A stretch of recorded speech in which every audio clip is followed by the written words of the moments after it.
A desperate result as far as Spurs are concerned. They're doing okay in the Champions League. Just okay, really. But continue to stutter domestically after an initial strong start to the season. And, of course, this is all under another new manager in Thomas Frank. So, Coisty, I think it's fair to say Thomas Frank has not won the fans over, or the majority of them yet. No. They finished 17th last season. Are the fans' expectations too high? Are they unrealistic? No, I don't think they are, actually, to tell you the truth, Jeff. Well, it depends what they are collectively. But where I see Tottenham, I think Tottenham should be certainly top 6, challenging top 4, good cup run. That's where I am with Tottenham. I don't think that, I don't think they're anywhere near challenging for the title, like City and indeed Arsenal. I think they're well short of that. I thought they completely let themselves down in the league last year, but managed to win a European trophy. I just think I actually don't think their fans are unrealistic to expect that. I mean, surely we should be talking about Tottenham, certainly top 6. Challenging top 4, not winning the title. No, they've not got a squad to do that. But the problems they must go so much deeper, Jeff, because they have had, Thomas Frank included, some great coaches. They've had some excellent coaches over the period. Well, you go back to Mourinho, Conte, Nunes, Poch, fantastic coaches that cannot really solve the problem. The players have got to take responsibility, I think, Jeff. But looking at the squad of players, as I say, I don't think it's a squad of players that can compete for the league, but as a squad of players, I think they should be doing miles better than they're doing. I mean, Thomas Frank said afterwards, he said, look, that was a very bad performance. He says he does everything he can to control his emotions, but there's a hurricane inside. I almost wonder sometimes if he appears to be too controlled, too calm, whether what they need is a right rollicking. Maybe they get that in the dressing room. I don't know. I know. And I don't know. I just think you hear that many stories nowadays they can't handle a right rollicking. And you hear nowadays the coaches, the managers don't talk to players kind of the same way. Yeah. Like perhaps Big Jock Wallace or Graham Souness would talk to us, you know what I mean? So I'm not. That's just the way it was then, and maybe the way it is now. But you have to wonder, don't you, about the relationship of some of those players with the manager. We saw it again at the weekend. Yeah. Jed Spence, substitute, who throws his arms in the air, and we'd seen that previously with Van der Ven and Spence again when they refused to go to the fans and ignored Thomas Frank. I hate asking the question, but it does raise that question about what the players think of the coach. But do you know something, Jeff? This is my point. It shouldn't matter what the players think of the coach to a certain degree. They've got a responsibility. There's nothing worse than the line in football for me. Oh, he's lost the players. Yeah, it's horrendous. I mean, what a lot of nonsense that is. It's absolute garbage. Yeah. Because the players have got a responsibility to themselves, their family, and the club, and the fans to go and do a job to the best of their ability every week, whether they fancy the coach or not. Yeah. I hate that term. I really think it's I think it's a cop-out. It's a ridiculous statement. And in this case, it's not a criticism of the coach. It's a criticism of the attitude Correct. of some of those players. And you're right to question it. Do you know something? We all got upset when we were taken off. Of course we do. I never got more upset than myself.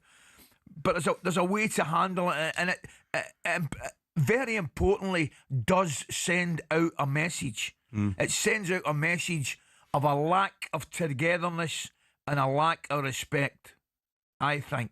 And it's wrong. It's wrong. Sometimes, look, managers have got to make difficult decisions, and fans won't necessarily appreciate them. But you have to ask the question again. They are losing 2-0 at Nottingham Forest after an hour, and Thomas Frank chooses to bring on Ben Davies, Paulinho and Bergvall. Yeah.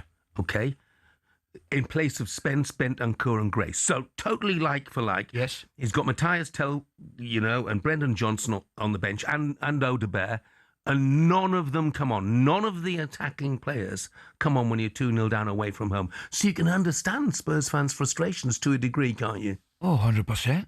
Absolutely. I mean, it's a football fan's, it's his divine right to question what's happening within their club. Of course it is. And you're probably very seldom you get two opinions exactly the same, because fans have, different, favourites, for example. But I do understand the frustration. The one thing I would say, and it's not a cop-out, and it's not an excuse, but I think it is a legitimate reason to mention and bring in again their injuries and missing players in forward areas. Right, I really, we speak about the two boys at the back, how important they are, Romero and Van de Ven, but at the same time, they really suffered in forward areas, and I think it showed, and I think it's showing, because they definitely do not have anything like for like when you're playing with Charleston again through the middle. Colomiani's I think he's been a disappointment. I mean, you're missing guys like Kulusevski, Madison, and the big centre forward, Frankie. So, Jeff, that has to be a reason. It's not an excuse, but I think it's a legitimate reason you could point out to that. But I definitely take your point. I mean, you've got to try something different. If you're looking for a goal, changing the midfield might strengthen certainly an area of the pitch. But the greatest respect, the boys that you brought on, Bergwall aside, aren't really creative as such. No, I mean, it's a massive issue, and they've got issues at the other end of the pitch as well, because Vicario's clearly lacking confidence at the moment. And the first goal, frankly, I put down totally to him. Yeah, I think Archie Gray's got...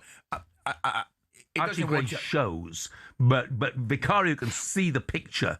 Yeah. Well, as soon as he plays that ball in, Jeff, he's got to scream at Archie Gray first time. Yeah. Right? Archie Gray can't take a touch. It's as simple as that. He cannot give it to Archie Gray. No, I don't care whether Archie Gray shows. He cannot give it. Well, I would disagree to a certain degree, right? Because I think if he gives him a good enough ball, Archie Gray can play it first time. Listen, the goalkeeper should not be giving him it, right? I take your point.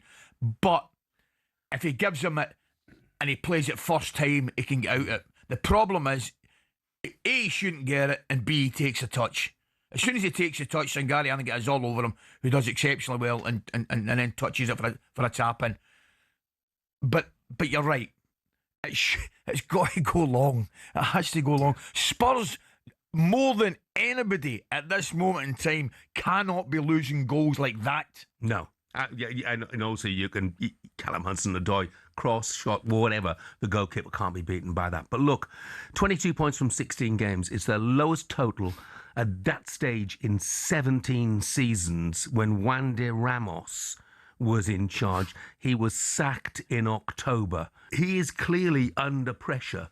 He's got to be. At the moment, he's got to be. The results are really poor and are not been anywhere near good enough.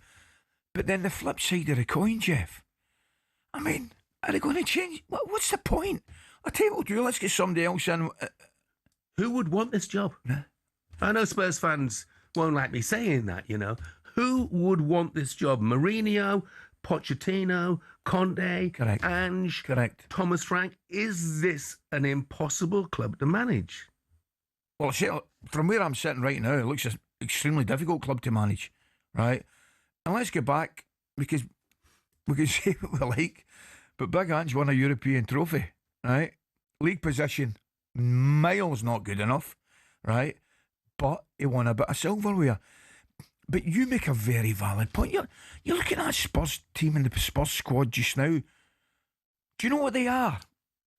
They're unreliable. That's what they are. You can't trust them, Jeff. You can't trust that group of players to go and show any level of consistency at this moment in time. Now, the manager will get the blame for it, because that's what happens in football, right? Rightly or wrongly, probably rightly, because he's a head honcho. But the fact of the matter is, are we going to sit here and seriously say that the 5-6 managers that you've just mentioned haven't got enough quality to turn that team You would think they would. You think one of them would maybe be lucky or something, because they've all got quality. The managers all got extreme quality, so it must run deeper. Yeah, it must run deeper. But sorry, Jeff. But see what you said there about players, throwing hands up in the air. It just kind of looks synonymous with Tottenham to me. They don't. The complete opposite.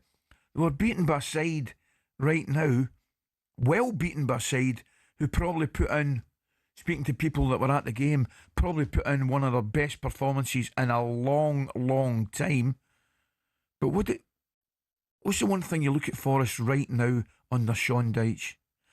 The one thing is they look together. Yeah. Right? They're not going to win every game, but they look as though they know what they're doing, and the squad and the players are together. Tottenham don't look that way to me. No. Concur. Liverpool at home, Palace away, and then Brentford, Thomas Frank's former club, away from home on New Year's Day. What is the minimum that Tottenham fans and the club will expect from Thomas Frank this season? Where can he afford to finish? Top 10. I can't believe I'm saying it. Right, but top 10, and then there's pressure on. Pressure really kicks on for the start of the season. I mean, and they're doing okay, Champions League, they're doing okay there. And, I still think they're one of these sides, I mentioned it again, what's their best chance of success? Clearly a cup run, whether it's an FA Cup or something else, League Cup or whatever it may be, but the cup run would be their best option because they've not got anything like the level of consistency. So I find it's a bizarre thing to say, the Tottenham fans, well, what's he talking about finishing top 10? But from where they were last season, I don't think that's an unrealistic opinion to have at this moment in time. No. Tough times for Thomas Frank and for Tottenham.